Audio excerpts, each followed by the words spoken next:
দেৱদূতৰ ৰূপত মুছলমান জনতা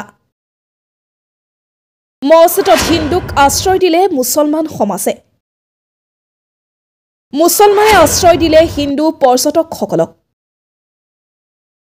হিল ষ্টেচনত হিন্দু পৰ্যটকৰ আশ্ৰয়দাতা হৈ পৰিছে মুছলমান সমাজ মানৱীয়তাৰ সুন্দৰ নিদৰ্শন প্ৰদৰ্শন কৰি তেওঁলোকে আশ্ৰয়হীনৰ বাবে খুলি দিছে মছজিদৰ দুৱাৰ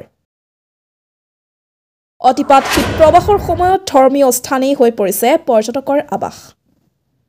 মুছলমান সমাজৰ আন এক প্ৰশংসনীয় পদক্ষেপ এইবাৰ মুছলমান সমাজক প্ৰশংসা কৰিছে গোটেই দেশবাসীয়ে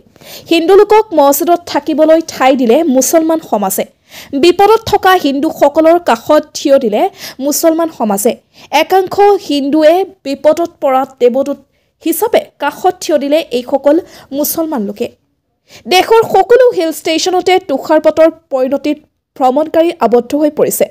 শ্ৰীনগৰৰ পৰা বৰ্তমান প্ৰতিকূল বতৰৰ বাবে বিমান চলাচল বন্ধ ৰাখিবলগীয়া হৈছে ফলত নিৰ্ধাৰিত সময়ত হোটেল ত্যাগ কৰা পৰ্যটকে ভিৰ কৰিছে মছজিদত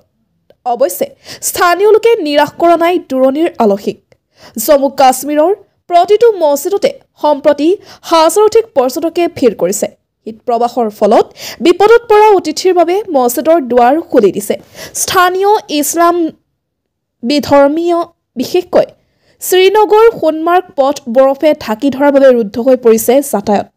বৰফ নকমালৈ সেই পথেৰে যাত্ৰাও অসম্ভৱ হৈ পৰিছে বৰ্তমান সেই সকলো মছজিদৰ দুৱাৰ পৰ্যটকৰ বাবে খুলি দিয়া হৈছে গাড়ীতে আবদ্ধ হৈ পৰা লোকক মছজিদত শোৱাৰ ব্যৱস্থা কৰি দিছে ৰাইজে কণ্ঠ এলেকাত মছজিদে হৈ পৰিছে পৰ্যটকৰ সাময়িক আশ্ৰয় ভিৰৰ বাবে উক্ত এলেকাৰ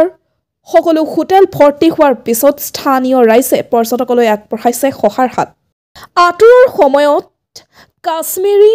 মুছলমান পৰ্যটকৰ বাবে দেৱদূতৰ দৰে হৈ পৰিছে